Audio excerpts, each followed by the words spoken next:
ኣብ ክልተ ዓድታት እዩ ክልተ ማሕረስን ሞገስን ዝነበሩ ክልተ ኣቦታት ነበሩ እዞም ኣቦታት እዚኦም ደሓን ዝኾነ ናብራ ነይሩዎም ከዕለታት ሓደ መዓልቲ ክልቲኦም ነቲ ገፊሕ ግራቶም ሓደ ዓይነት ዘርኢ ዘርእዎ እቲ ዝነበረ ክራማት ደሓን ዝኾነ ክራማት እዩ ነይሩ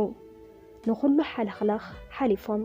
ናብ ምሕርቶም ዝሓፍሱሉ ወቕቲ ቀውዑውን በጽሑ ከምቲ ልሙድ ቀውዒ ምሕርቲ ዝሓፍሱሉ ግዜ ስለ ዝኾነ ዝበዝሐ ማሕበረሰብ ናይ ተዓዲ ኣብ ብርቱዕ ስራሕ እዩ ዝጽምድ ነይሩ ኮይኑ ግና ክልቲኦም ኣቦታት ምሕርቶም ተመስገን ኢሎም ብምሕፋስ ነቲ ናብርኦም እውን ብተመሳሳሊ ናብ ኣምላኾም እንዳመስገኑ ይቕጽልዎ ነበሩ ናይ ክልቲኦም ኣቦታት ኣብ እቶቶም ካብኡ ናብኡ ገለ ፍልሊ ነይርዎ እቲ ፍልሊ ድማ እቶም ሓደ ኣቦ ብዙሕ እኽሊ የእትዉ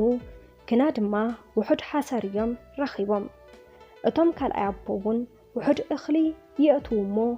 ብዙሕ ሓሰር ድማ ረኸቡ ብኸምዚ እቲ ናብራ እናቐጸሉ እንከለዉ እቶም ብዙሕ እኽሊ ዝረኸቡ ኣቦ ናይተን ጥሪት ሓሰር ግና ናብ ዘርኢ ከይበጽሐ ክውድኦም ጀመረ እንተ ናይቶም ካልኣይ ኣቦ ግና እቲ ናቶም ሓሰር ዝተተንከፈ ይመስል ኣይነበረን ከምኡውን ናይቶም ሓደ ኣቦ እቲ እኽሎም ናብ ምውዳእ ገጹ ክኸይድ እንከሎ ናይቶም ሓደ ኣቦ ግና ገና ዝተለዓሎ ይመስል ኣይነበረን በዝኾነ በቲ እቶም ሓደ ኣቦ ንገዝኦም እኽሊ ገዚኦም ከምጽኡ ስለ ዘለዎም ናብ ካሊእ ስራሕ ክዋፈሩ ወሰኑ እቶም ካልኣይ ኣቦ ድማ ንኸፍቶም ዝኸውን ሓሰር ከናደዩ ስለ ዘለዎም ካብቲ ብዙሕ እኽሎም ሸይጦም ካብዲ ናይ ከፍቱ ከዓንግሉ ካብቲ ዝነበሮ እኽሊ ኣብ ኣድጊ ጽዒኖም ካብ ገዝኦም ብንግህኡ ተበገሱ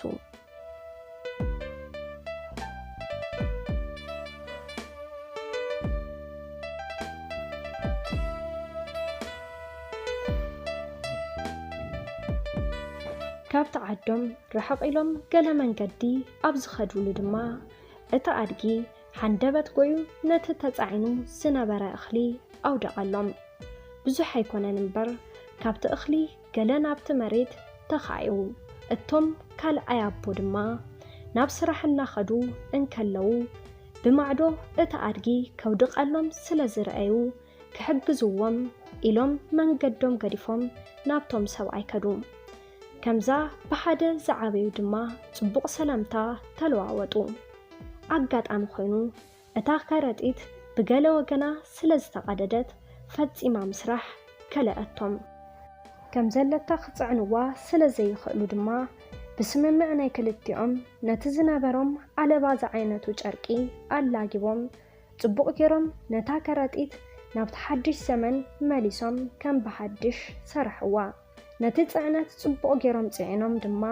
መንገዶም ብሓደ ናብቲ ሓውሲ ከተማ ዓዲ ቀጸሉ ኣብ መንጎ ጉዕዞኦም እቶም ናብ ስራሕ ዝኸዱ ዝነበሩ ኣቦ ነቶም ምስኦም ዝነበሩ ኣቦ እቲ እኽሊ ናበይ ይወስድዎ ከም ዘለዉ ንኽፈልጡ ሕድ ኢሎም ጋሻ ኸይመሰሉ ተወከስዎም እቶም ክሸጡ ዝኸዱ ዝነበሩ ኣቦ እውን ኣይሓብእዎምን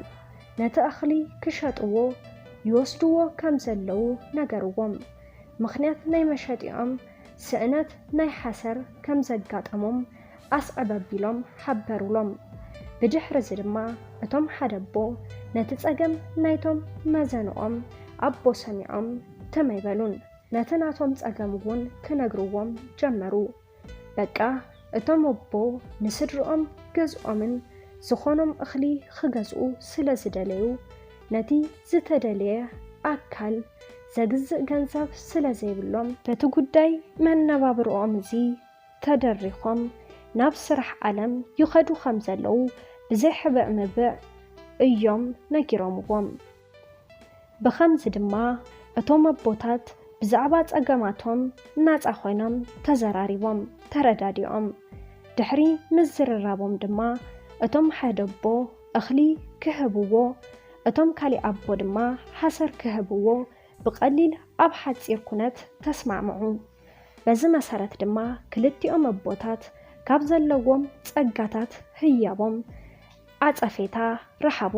ይኹን እምበር ዋላ ትረብሓ ናቶም ስለ ዝተቀያየረ ይኹን ግና ካብቲ ዘለዎም ኣውፂኦም እቲ ዘድልዮም ስለ ዝረኸቡ ዝያዳ ሕጉሳት ነበሩ። በታ ጥዕና ዘለዎ ኣጋጣሚ ድማ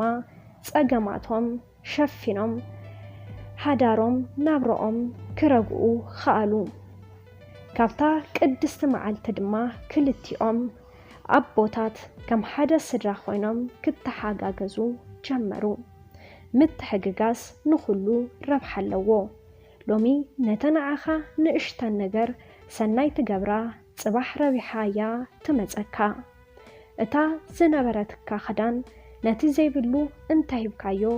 ዋላ ደጊኻ ይቁረርካ ውሽጥኻ ግን ክሞቐካዩ። ካብታ ዘለትካ እንጀራ ነቲ ዝጠመየ እንተካፊልካዮ ጽባሕ ውሽጥኻ ኩሉ ግዜ ጽጉብ ክኸውን እዩ። ስለዚ እታ ንእሽተን እትገብራ ነገር ንዓኻን ንኸማኻን ንፈጣሪን ተርብሕ ምዃና ኣሚንካ ኩሉ ግዜ ናብ ሰናይ ዕላማ ብርጉእ መንፈስ ተበገስ።